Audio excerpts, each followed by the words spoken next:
ప్రస్తుతం మనతో పాటు బీఆర్ఎస్ సీనియర్ నాయకులు రిషాంక్ గారు ఉన్నారు.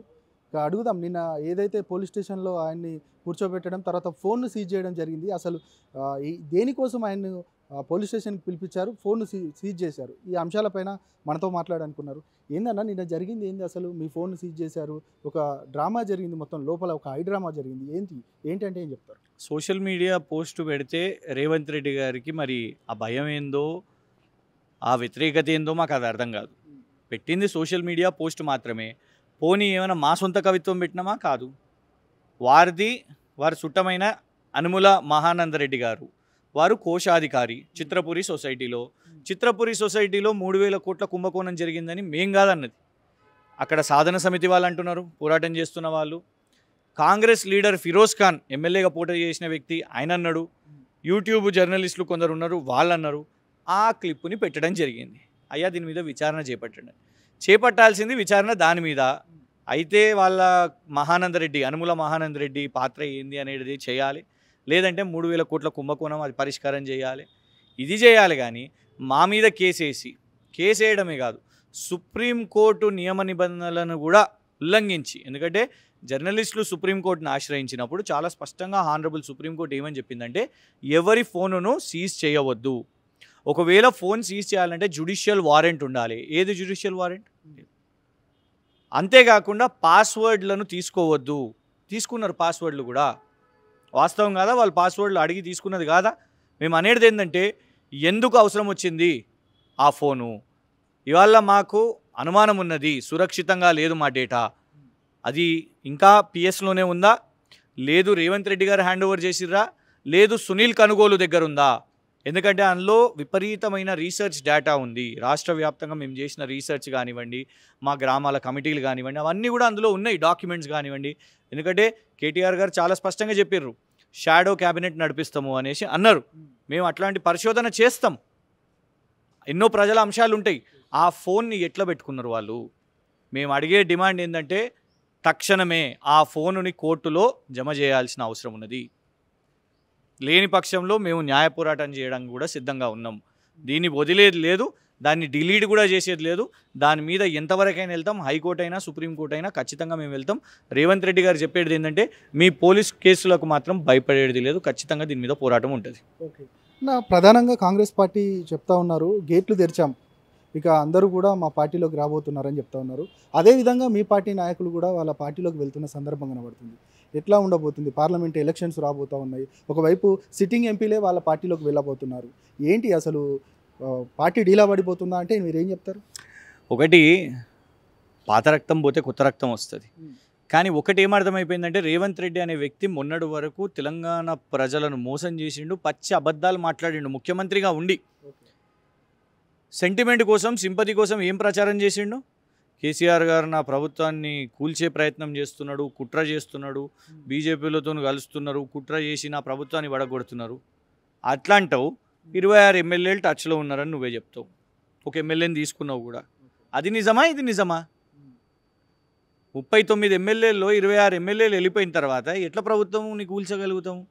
మొన్నటి వరకేమో నువ్వు నీతులు చెప్పబట్టి, మా దగ్గరికి ఎమ్మెల్యేలు వస్తేనేమో కేసీఆర్ గారు ఇట్లా చేసిర్రు, అట్లా చేసిర్రు, వ్యభిచారం ఇది అదని అన్నారు. రాజకీయం కాదు ఇది, వ్యభిచారం అని అన్నారు.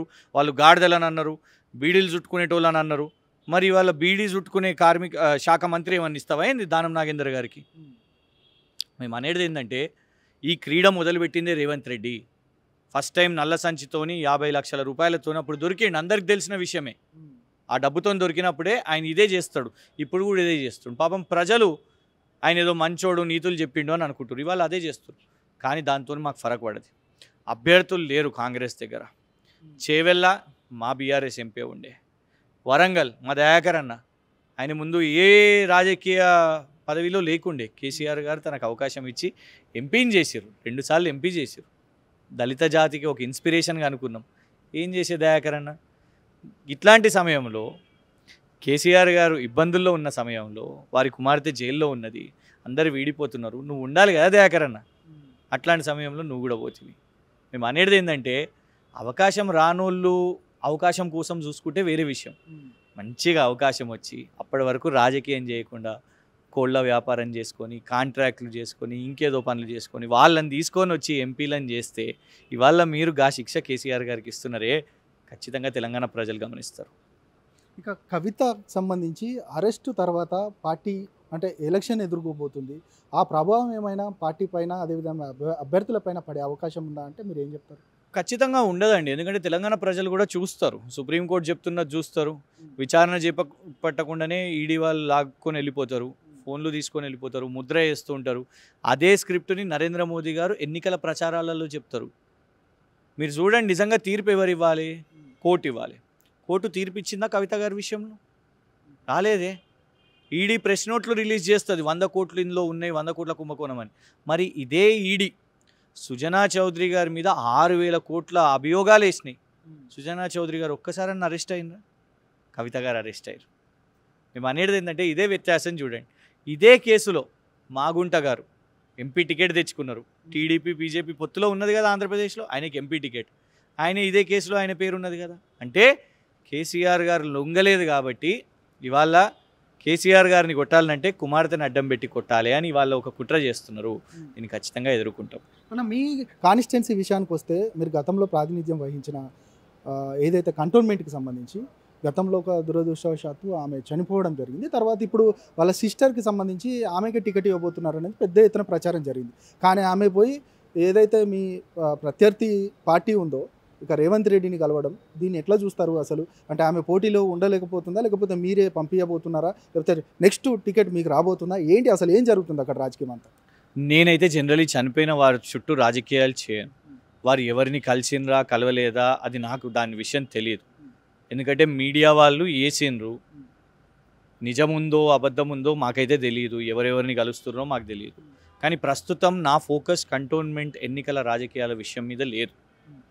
ఎందుకంటే మా పార్టీ వాళ్ళ యుద్ధంలో ఉన్నది, మా నాయకుని మీద దాడి జరుగుతుంది, వారికి సొంత కుమార్తెను అక్కడ జైల్లో పెట్టిండ్రు, ఎమ్మెల్యేలను ఎంపీలను లాగి తీసుకునే ప్రయత్నం చేస్తున్నారు. అట్లాంటప్పుడు నా బాధ్యత పోరాటం చేయడం. నా స్వార్థం కోసము ఎలక్షన్ కోసము కేవలం కంటోన్మెంట్ గురించి ఆలోచించడం కాదు. కంటోన్మెంట్ ప్రజలు కూడా మన్నించాలి, వాళ్ళు అన్యతా భావించొద్దు. ఇలా నా పార్టీకి నా అవసరం ఉన్నది.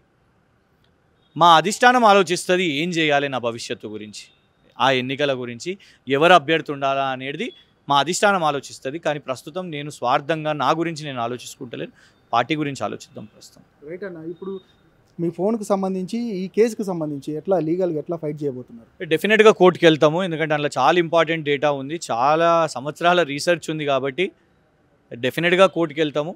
మేము అనేది ఏంటంటే ఇట్లాంటి చర్యలు చేసి మా రాష్ట్ర వ్యాప్తంగా మా సోషల్ మీడియా సైనికులు ఏదో భయపడతారు కావచ్చు అని రేవంత్ రెడ్డి గారు అనుకుంటున్నారు. కానీ ససేమిరా కాదు, ఖచ్చితంగా పోరాటం చేస్తాం. We will come to the court. Thank you.